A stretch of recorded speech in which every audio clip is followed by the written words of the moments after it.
UFC Vegas 66, Cannonier versus Strickland just recently wrapped up. I'm going to give you guys my reaction and breakdown to every fight on the card. Make sure you guys smash the like button if you're new, subscribe.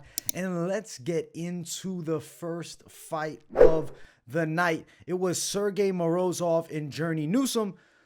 Not going to be, the most crowd-pleasing style. Luckily, it's at the Apex. There's not a huge crowd there. But Morozov with like a pretty clean decision win. Good pressure wrestling. Good control against the cage. He beat Newson. He did what he was supposed to do. 19-5 record. Morozov's been around. He's kind of win-loss. But he's got a good skill set. Quality on the floor. Pretty decent on the stand-up. Has gotten buzzed a few times in the past and put out.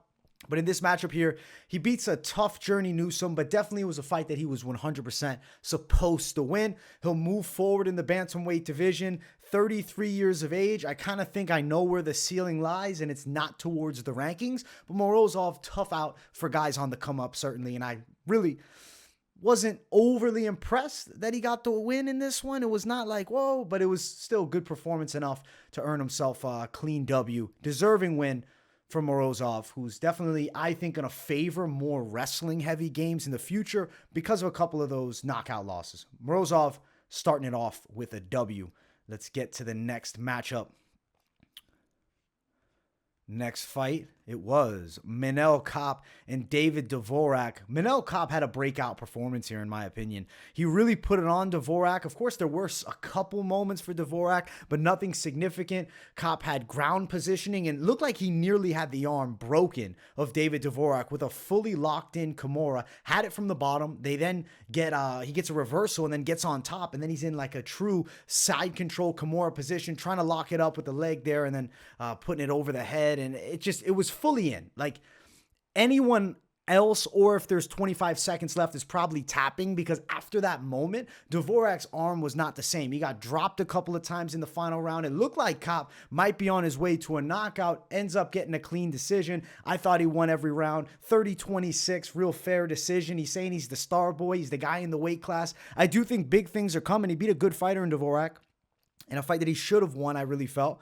A guy was a little bit up in the rankings from him, though. So he's climbing that ladder. Manel Kape is an interesting case. Good explosiveness, quality on the floor, quality on the feet. You got to like the style. I do wish he would have taken advantage of that microphone and called somebody out. It's like, yeah, I know, Manel Kape. You say you're the star boy, bro. You're in the second fight of the night, and you're a ranked contender. In my opinion, use that platform to your absolute fullest. Call somebody out. Excite some people about you. I like the style. He's an exciting fighter. He's really good. And I think big things are coming. Upper echelon of the weight class, though, he's going to run into some savages. We'll see, though. I think Kape does have a pretty high ceiling. Clean win over a game David Dvořák. Good performance. Let's keep on running up. Next fight on the card. This one was brutal, man. Fakhretdinov versus Bryan battle. Fakhretdinov whooped him. From the first 20 seconds when he picked him up and took him down, slammed him hard, I said, okay, Fakhretdinov is going to consistently be landing takedowns. I really lost any confidence that even Battle had a shot here. Fakhretdinov is a beast. His stand-up game is pretty quality. He was able to drop Bryan Battle too on the floor. He's extremely strong. Great control from the top position. One of these Russian savages on the come-up. I really think that he's got a bright future at 170. I like the abilities, and Bryan Battle's no slouch. He's a great athlete. He's got really good kickboxing, and also, I mean, the guy just won the Ultimate Fighter. Granted, yes, jumped in on short notice. Was that a big mistake for Battle? In my opinion, yes. He got to find out where his level's at. Fakhretdinov is, I think, on his way to the upper echelon of that 170-pound division. 21-2. People say, oh, he fought cans. Sure, he built his record against certain opponents, but ultimately, his past several have been very solid competition, and a win over a skilled fighter like Bryan Battle, short notice or not, has me excited about Fakhretdinov. Great performance, dominant win. He beat the shit out of Bryan Battle here. Let's keep moving. Next fight on the card. This was an action-packed, blood-filled brawl between Rafa García and Maheshate. An elbow slices Garcia's head so bad. Maheshate then gets cut up with a shot too. García, though, the takedowns were the ultimate difference maker. Maheshate was kind of becoming predictable with that elbow. García timing takedowns. Great control from the top. Good punches as well. After the fight, these guys still wanted to go another round. Ultimately, towards the very end, after, the interview's done, everybody's leaving the cage. Rafa García goes over, Maheshate, good fight. They squashed the beef, but at the end, they were still John. After the second round there, John, it was good to see. I liked it. It was a heat fight. Maheshate is really an entertaining style. Rafa García can take punishment. The guy's got a great chin. He's got good takedowns, good gas tank. Garcia's Mr. Consistency. Like, he's a good generalist type guy. Has a bit of sting in the hands, enough so that people can't get careless on him. Has wrestling where you can't just unload on him and go crazy. Garcia's 15-3 for good reason. He's a solid fighter. It was a really good performance. And his chin is really good because he ate some clean shots by Maheshate. He was also throwing front kicks up the center, flying knees. He landed a couple of flying knees, and García ate it, and he would land takedowns and do work from the top. Great win for Rafa García. Maheshate, tough loss, but he's only 23, and honestly, he is so fun to watch. Granted, he missed weight. He might have to go to 170. I think he's going to gain 5 pounds of muscle to compete at 170. I don't think he's ready for that weight. Get that weight cut on point, Maheshate, because those big boys are going to be tricky to deal with, especially after losing to a guy 5'7" in García. Good win for Rafa. Next fight of the night, holy hell. Said Nurmagomedov gets himself a clean submission ninja choke over Kakhramonov in a fight he was losing. Kakhramonov was out-wrestling him, pressuring him with constant takedown attempts, a chain wrestling style game, throwing some punches. Said Nurmagomedov had nothing for the takedown, but we did see even early in the first round, he was searching for that neck. His front headlock position is incredible. The guillotine to the ninja choke. Said Nurmagomedov is excellent with the front chokes, any of them. He locks up Kakhramonov in a position after it looked like Kakhramonov was really having his number for the first 2 rounds for sure the entire time. 350 left. It was 350 of the second round. Taps him out, clean ninja choke. Said Nurmagomedov can snatch some necks. He's a dangerous guy for people in that bantamweight division, and Kakhramonov is not far behind him as a guy to watch too. And I mean, 27 for Kakhramonov. Nurmagomedov, 30, Dagestan guy. Not Nurmagomedov like Khabib. This is not his cousin, actually. I know people kind of mix it up. They're just good family friends here. Said gets it done. Clean win. I like what I saw from him. He's got striking for sure, style points on the feet. Granted, there's a little bit of moments where now I'm concerned moving forward. He shouldn't be minus 500 against certain guys towards the top. I don't think you're going to see him as a crazy favorite moving forward because there were some vulnerabilities that Kakhramonov exposed here. But still, great win for Said Nurmagomedov off a comeback submission and a fun guy to watch for sure in this UFC bantamweight division. Next fight on the card. Upset City over here. Matt Semelsberger, semi the Jedi. Don't pick against the Jedi in the future. That's something to know. He's dangerous. Matthews couldn't wrestle him. He got dropped on the field. He was getting dropped multiple times throughout the fight. The straight right was on the money for Semelsberger. He bullied Jake Matthews. Even on the floor, he looked way stronger. Matt Semelsberger is dangerous, man. I really think he's on the come up right now, 30 years of age. He's looking like he's hitting his prime, and I think he's got fun fights ahead of him. Real entertaining style, fan-friendly, comes with forward pressure to fight, can definitely crack, has some real power, real strong chin too. Jake Matthews hit him with some big punches, but you look at the contrary side. When Semelsberger lands, Matthews' legs gave out from under him. It looked like Semelsberger was on his way to a first-round knockout. Ultimately, 3 rounds of work, dominant win for Matt Semelsberger. Fun guy at 170, extremely tough, and I mean, he says he just likes taking fights. He said something like he doesn't care about being the best. He just wants to be a warrior going out there fighting everybody around the whole world. So I like it from Semelsberger, the mindset, the fight style, very entertaining, impressive win over Jake Matthews, who gets sent back far. He was a huge favorite, definitely a parlay buster for a lot of people here. Semelsberger, semi the Jedi, don't sleep on him. Great win. Next fight on the card, it was our featured prelim, Cory McKenna and Cheyanne Vlismas. Cory McKenna, Dog City, got herself a good win with the wrestling. She was able to take Vlismas down and do her thing. I love seeing her control from the top. It wasn't like it was crazy amount of damage on either side, and I do think Vlismas, especially with the reach edge, had a little bit better striking here. But on the floor, when the takedowns were landing, McKenna was very dominant from the top position with good control. Gets herself a unanimous decision win. She's so young in the game, 23 years of age. There's so much time for the likes of Cory McKenna here. Really no rush to the top. I think keep giving her people outside the rankings. She does need to tighten a few things up for the future, but I still think she's on a great track because we're seeing her get better and better each time out. The wrestling is game, the top control is game, and her will to win is really good too, and she can eat some punches because Vlismas touched her up a bit on the feet. Great win for Cory McKenna over a tough Cheyanne Vlismas. 23, extremely good fighter. For that age, she's nasty. let's jump to the main card. Mikhail Oleksiejczuk and Cody Brundage. Listen, Brundage landed that early takedown, and we're like, oh, damn. This is intense. Just Brundage done this, beat the hell out of Oleksiejczuk on the floor. He had back position. He looked pretty good from there for a bit. Spin. Oleksiejczuk on top from the guard. Beats the shit out of Brundage. Landed a nice elbow, and you could kind of tell it was over from there. Vicious ground and pound. Flatlines Brundage. Oleksiejczuk is a problem with his punching power. This is a southpaw who brings power not only in the striking, but from the top position on the floor. He was a good fighter at 205. I think he's a real good fighter at 185. I think a big test is what's due for Oleksiejczuk. Ran over a good wrestler in Brundage. Last fight, he beat an old Sam Alvey. Let's give him a stern test now. I think he deserves it. Oleksiejczuk, super fun to watch. Dangerous middleweight. This is the right weight class for him. He was fighting at 205 for so long, and he was crazy undersized for that weight class. He looks like he could even make the cut to 170, honestly. But the power, he don't need to. 185 is his home, and I'm excited to see what the UFC does next for him because I think big things can be on the rise, man, or at least on the horizon for Oleksiejczuk. Brundage, tough loss for him here. He got beaten up badly. He's still developing his game. He's, a year older than Oleksiejczuk, but doesn't have that experience. He's got the wrestling, but still, he's got to put everything else together. He's not getting cut for the UFC by any means, and we'll see what they do in the future for him. But for Oleksiejczuk, I think he's heading towards those rankings. He's getting real close, if not.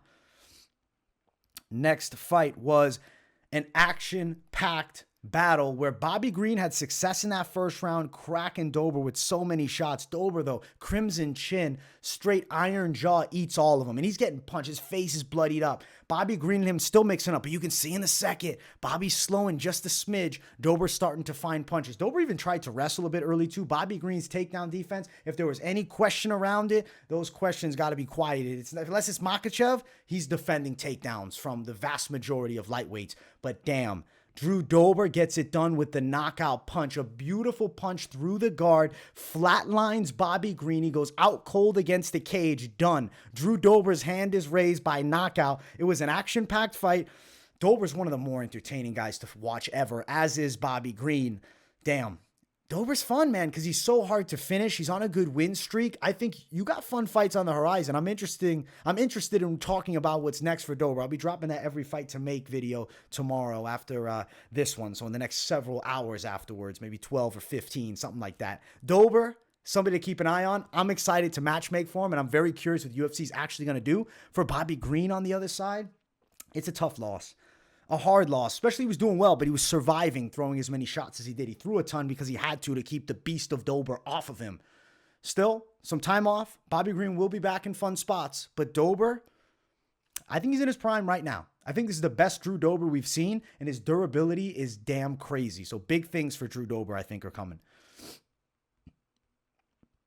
Next fight on the card. Knockout of the night for sure. Yeah, Alex Caceres throws a straight and then comes up with a high kick off balance and kicks Julian Erosa in the face flatline. I mean, he didn't go completely out. He was down, hurt bad. And then Caceres followed up with some ground and pound. Brutal underdog. Also, my dog of the week. So you guys know I'm ecstatic for this one. Bruce Leroy put it on Julian Erosa. He found that opening. The hands low style, which I thought would be something to be concerned about if you're on the Erosa side. I thought Caceres would take advantage of it. He more than took advantage of it. He gets a clean knockout in the first round. High kick KO. Definitely 50K bonus. I think give him the 100K bonus. Give him a little Christmas gift for Bruce Leroy. He's been around forever. He gets his 20th win as a pro. And he's always right there. He's always pushing towards those rankings. He's always so close. We'll see what the UFC does next. But I still think Bruce Leroy is a dangerous guy for a lot of fighters in the UFC. Super consistent, tons of experience, and his mental state seems really good. He's a very spiritual guy. You can hear in his post-fight interview early in my channel when I had I think 50 subscribers. I did an interview with Alex Caceres. It's so far back, but it's just crazy to see. He's on a roll now. He was doing fairly well then. He's on the roll now. Dangerous underdog. Bruce Leroy, Alex Caceres gets it done over the dangerous Julian Juicy J Erosa, who's like a real X factor because he'll look great against certain guys. And they get beaten up or barely beaten other guys. Caceres, though, flash KO, perfect technique, great martial arts there. Alex Caceres with a knockout. Excellent, excellent, excellent. Next fight, Amir Albazi and Alessandro Costa. Listen, the first round was pretty competitive. They were feeling each other out. But damn, Albazi's power started showing. He caught Costa with a good one, too, that dropped him. Did well work from the top. Ends up getting a brutal knockout. Comes through the guard with that fucking uppercut that just flattens Costa. It was so impressive. Amir Albazi is a problem at 125. He's got the striking. He's got the grappling. He's got the athleticism. And honestly, he's got the confidence on the mic. I'm loving seeing it. He talks well. I do think there's big things in his future right here. Good Iraqi prospect, I think, on the rise. I want to see more from Albazi. I think that rankings are definitely what's going to be next. Like dude, he might get a top 5, top 8. I know he beat Costa, who was coming in, short notice replacement, guy from the Brazilian regional scene, but a dog from that Brazilian regional scene who won his fight on Contender Series, regardless of if he got signed or not. He won that fight. I am very excited for Amir Albazi, but I'll tell you, Costa's still a fun out, and he's going to be dangerous for certain guys. I'm excited to see what's next for both these guys. But for Amir Albazi, I think his trajectory is straight upward. You're looking at a guy that might be challenging for a belt in the next year or two. If circumstances line up, it could be sooner rather than later, and I do think he could be ready. So Amir Albazi, excellent win, awesome performance. That's a performance of the night right there. Give the man 100K. Excellent work, Amir Albazi. Co-main event of the evening, Arman Tsarukyan and Damir Ismagulov. Arman Tsarukyan was my lock of the week, so I am hyped that he got the win, but it wasn't the action-packed, impressive performance that's going to skyrocket the hype on him. Granted, dominant, yes, 30-27, in a style he had to fight Damir Ismagulov with, who's an excellent striker, so working the wrestling was Tsarukyan's best bet. There was one moment where Ismagulov had the mount for a second, but Tsarukyan, crazy good on the ground. He's an interesting fighter. I mean, he even claims he didn't lose to Gamrot. I personally thought that he deserved that win. Beats Damir Ismagulov, who's an absolute striking monster. Tsarukyan's in the top level of the weight class. He gave, aside from the loss Islam Makhachev has, his toughest fight. He gave Islam hell in that fight. It was years back now. It'll be interesting because I do think they're on a crash course. I see these two rematching, being Islam Makhachev and Arman Tsarukyan. I don't know, Damir Ismagulov, maybe. I mean, he's still a great fighter, and I think he beats a ton of guys in the UFC. But Arman Tsarukyan right now is a serious problem, and he's only 26, extremely young. In the next 2 years, this guy could level up. He has the ground skills. He has the striking skills. Certain opponents, he's going to be able to just find his way to win. Against Ismagulov, attack the wrestling. Yeah, he can strike pretty well, and he had okay moments on the feet, but Ismagulov, that's his game. He's a sniper from standing. If a fighter has extremely good grappling skills, I could see Tsarukyan chinning him with the striking. So Arman Tsarukyan, a guy that can do it all to an extremely good level. Clean performance here over a game Damir Ismagulov, and I think one of the better guys in the whole lightweight division too. Awesome for Arman. I see a bright future.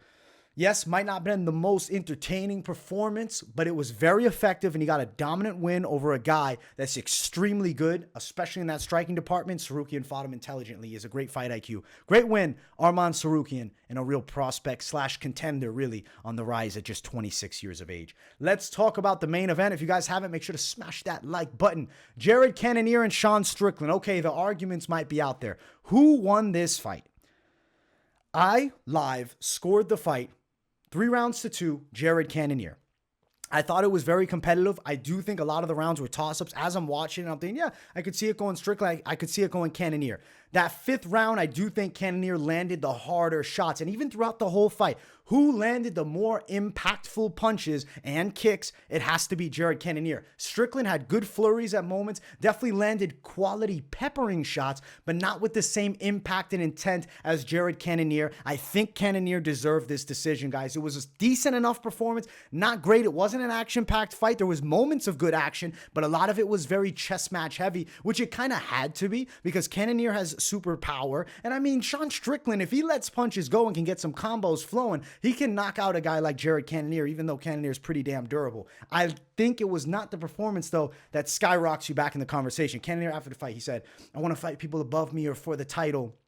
I think that's extremely unlikely. I think he's definitely fighting someone behind him in the rankings. For Sean Strickland, this is a tough pill to swallow. It's a split decision loss. One judge had it 49-46 him. The other two 49-46 Cannonier. It's crazy to see, the versatility in the scorecards. One is this, one is the absolute contrary on the other side. But this was a really close fight. I can't call it a robbery on either way. Like, if you're on the pick side of Strickland, I was on the pick side of Strickland, I still scored it for Cannonier. I'm not complaining out here. I think it was a fair decision that shows damage does trump all, even if it's just a bit more. Cannonier got the W that I think he deserved. Close bout. I had it 3-2. Was it fun? It was all right. It wasn't the best main event of the year. I'll tell you guys that. It wasn't a bad fight, but it wasn't the action-packed war that, I didn't expect, honestly. But people were hoping for that action-packed back and forth to finish out the year. Cannonier and Strickland, 5 rounds of work, and I'm going to say fair decision. I have no complaints. I think 3-2 was the proper card. I don't know 49-46. I guess the rounds were so toss-up, so close. Like, thinking back to all the rounds, like, besides, like, there's a couple moments for Cannonier. He lands bigger shots. And then Strickland lands flurries. Cannonier hits him with a big shot. It was tit for tat. It was damn close. And I think Cannonier got it by this much, which I think for the UFC, it would have been better if Sean Strickland had won a split decision. And I don't think a lot of people would be complaining because it seems like people are pretty 50-50 on this from what I've seen so far. But I think Cannonier deserved the win 3-2. I wouldn't have cried about it if Sean Strickland got his hand raised. Also, wouldn't be crying because I would have won the pick and the bet. But it is what it is. Happy for Jared Cannonier. He's still top class. Sean Strickland back to the drawing board. Back-to-back losses. But any questions around his chin are gone because he got touched by Cannonier with some good shots. He's not chinny at all. Alex Bahia is just a monster. UFC Vegas 66 finishes out the UFC 2022 schedule. Before I let you guys go, we are going to review the picks. We started the night off with Sergey Morozov over Journey Newsom. That's 1-0. We picked Manel Kape over David Dvořák. That's 2-0. Also, both method of victories on the money. Renat Fakhretdinov, Bryan battle. Picked Fakhretdinov. 3-0.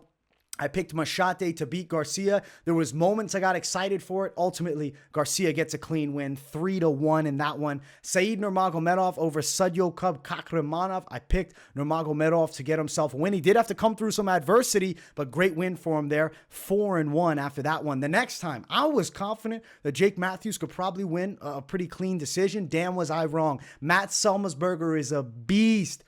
Can't sleep on this guy moving forward. Definitely a problem for a lot of guys in the weight class, especially outside of the rankings. 4-2 after a tough loss there. Next matchup, though, Cory McKenna. She did well out there. She gets a nice win. I was happy as hell to get the W in this fight, especially because underdog pick, Cory McKenna. 5 wins, 2 losses. Good underdog right there. Next fight, Oleksiejczuk, a very confident pick for me. Delivered with much confidence. I go up to 6-2 with the Oleksiejczuk win, and I also called KO. He got it done by knockout against, a tough guy in Cody Brundage, who just ultimately got smashed by a monster in Oleksiejczuk.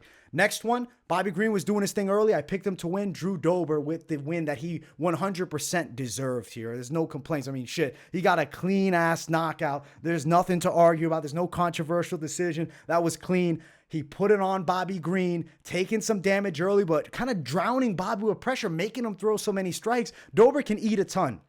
I think Dober could probably do that slap off, the power slap thing, because his chin is incredible. Loss on Drew Dober, but ultimately excellent fight too, and Dober, damn entertaining. So 6-3 after that one. Then the dog of the week, Alex Caceres, with an epic knockout. Made my night. That made my night. We go up to 7-3 after that one. Caceres flatlines him. I love it. Next fight, Albazi, another confident pick, but he was a crazy, crazy favorite. Gets a brutal knockout win. I really liked what I saw from him, man. He looked good out there. And I do think he's a problem moving forward in the weight class. We go to 8-3. Arman Tsarukyan over Damir Ismagulov. That is what I thought it was going to be. It ends up being exactly what I thought. A wrestling-heavy game plan. Tsarukyan win via decision. Jumps me now to 9-3. The main event, close one, but I do think the right guy won. Brings me to 9-4 because I had Sean Strickland beating Jared Cannonier. It went the other way. Not disappointed with the picks overall. I think they were pretty damn good for this card. Main event was close. I do think the right guy won it. Would I have been a little bit happy for, the pick and the bet? Sure. But ultimately, I'm happy that the guy I really felt did just a little bit more. Got the deserving win. 9 wins, 4 losses to finish out the 2022 UFC calendar. And it was a fun year. I look forward to another fun year in 2023. Breakdowns, as always, will be coming. Make sure you guys smash the hell out of the like button here. And if you're new, subscribe. Tons of content still going to be dropping. I will be doing the full UFC-style breakdown treatment of the Ryzen versus Bellator card. I'll drop the best bets. I'll drop the full card breakdown. I'll do the money line with Mike Finch, and he'll be giving his picks for Bellator versus Ryzen. Weigh-in recap show, and I plan on bringing a fight companion for that card as well. So plenty of content dropping on the channel. Don't miss a video. Let me know what what your picks were in the comments. Did you get them right? What'd you think of the card? Do you give it a thumbs up, thumbs down? Where are we giving it? I'm going to call this card C+. C+. Wasn't bad. There were some great moments. A little bit disappointing with how the main and co-main ended as far as the action of the result. But still, good performances, good wins. The fight game bringing the heat for the UFC pretty much every week, even though now we got the 1 month without UFC. But don't worry about it. Before you guys know it, it'll be back. I've dealt with this break before, and I'll be ready for it once again. Much love, my people. Thank you all so much for the continued support. Cheers to another great year, breaking down the UFC cards, doing the live streams, and living it up here on the MMA Experts channel. No better sport to be a fan of than mixed martial arts, and the UFC brings the fucking best. Thank you all so much, and I will see you all in the next one. Peace, guys.